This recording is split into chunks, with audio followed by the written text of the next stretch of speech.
Au bout de 2 ans, le pharaon fit un rêve, il se tenait près du fleuve.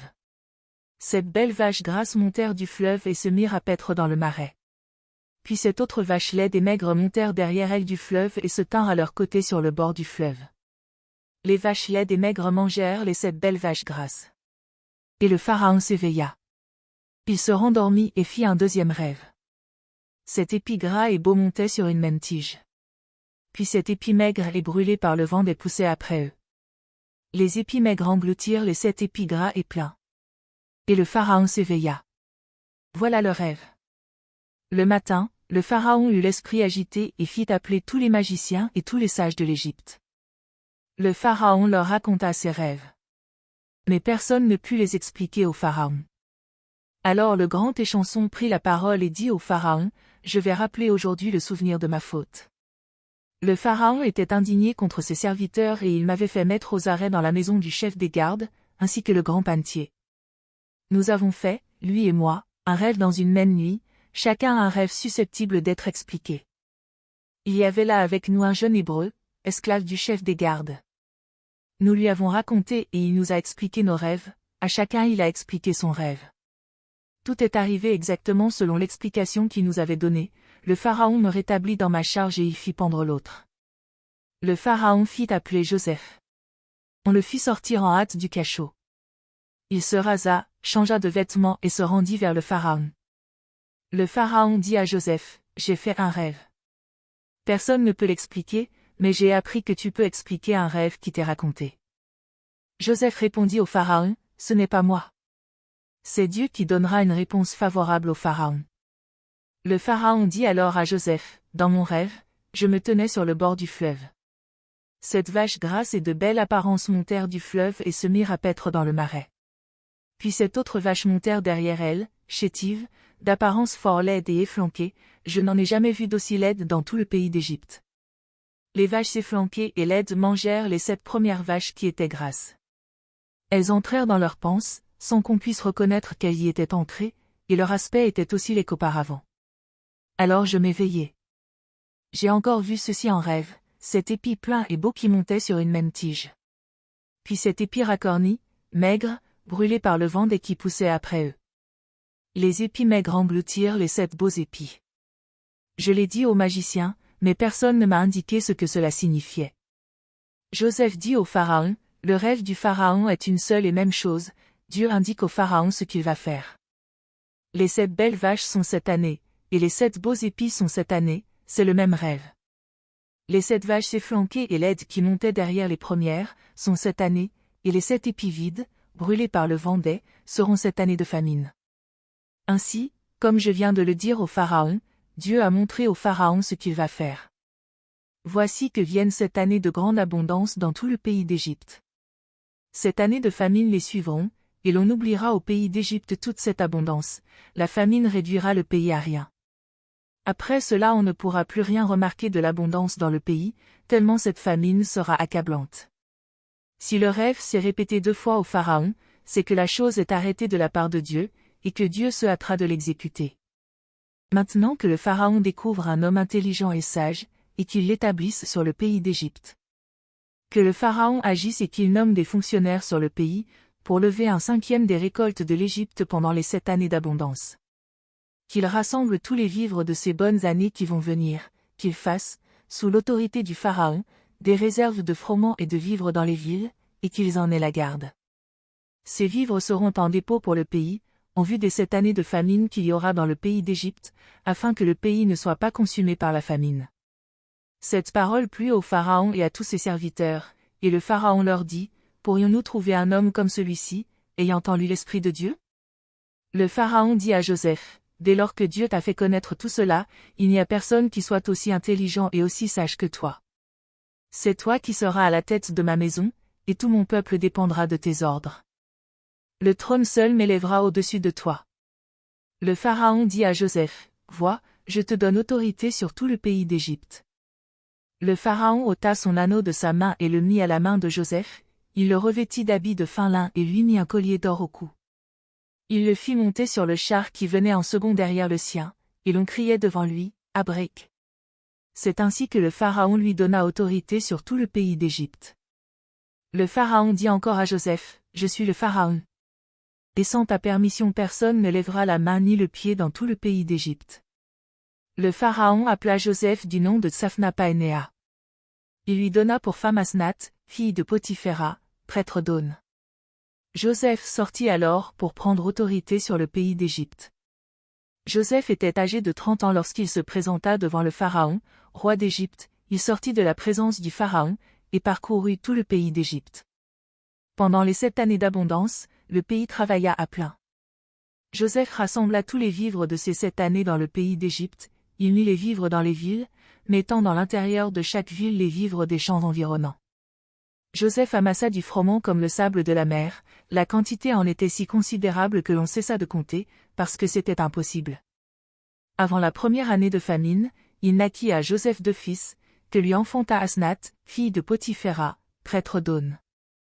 Joseph donna au premier-né le nom de Manassé, car dit-il, « Dieu m'a fait oublier toute ma peine et toute la maison de mon père. » Il donna au second le nom d'Éphraïm, car dit-il, « Dieu m'a rendu fécond dans le pays de mon humiliation. » Les 7 années d'abondance qu'il y eut au pays d'Égypte vinrent à leur terme, et les 7 années de famine commencèrent à venir, comme Joseph l'avait annoncé.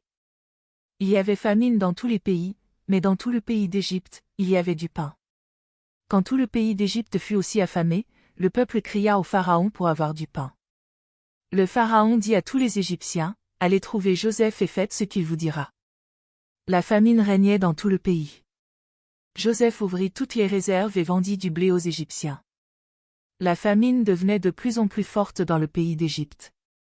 De tous les pays on arrivait en Égypte pour acheter du blé auprès de Joseph, car la famine était devenue forte dans tous les pays.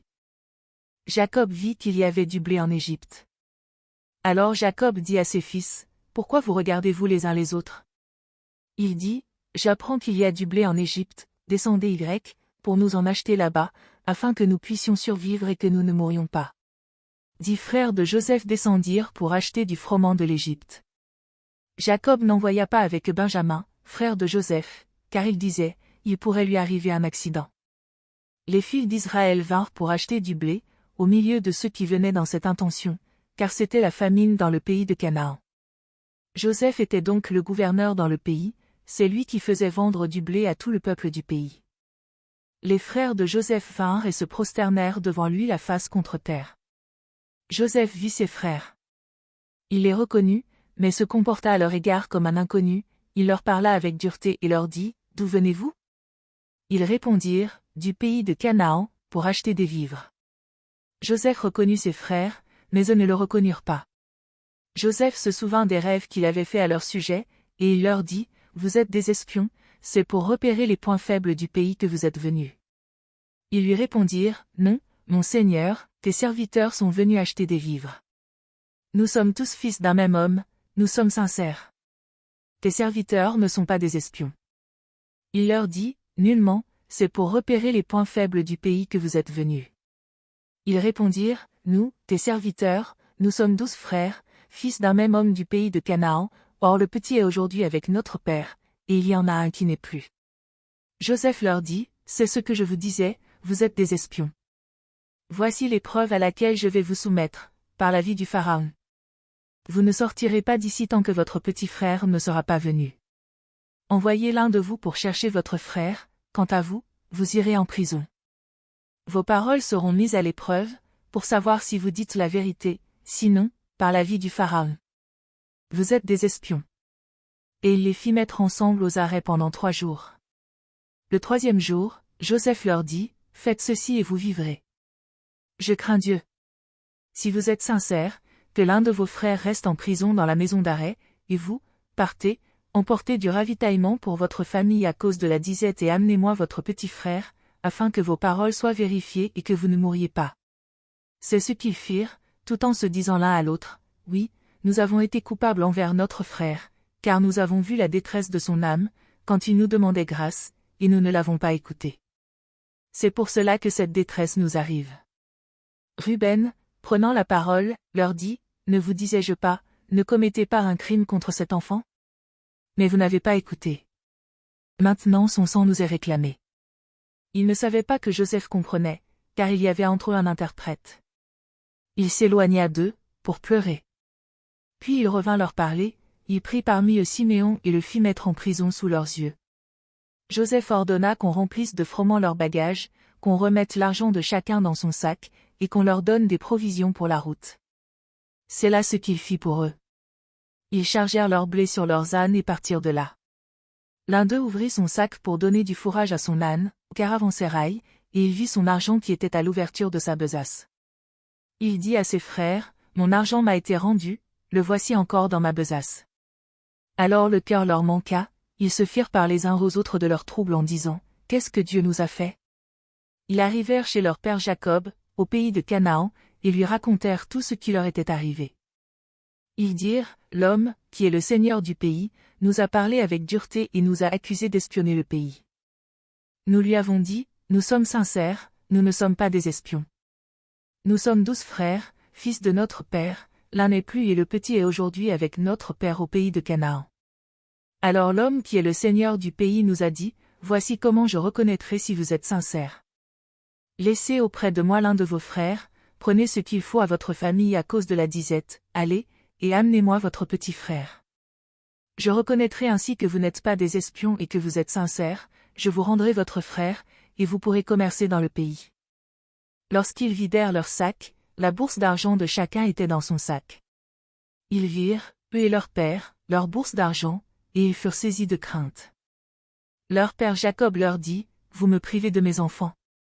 Joseph n'est plus, Siméon n'est plus, et vous prendriez Benjamin. C'est sur moi que tout cela retombe.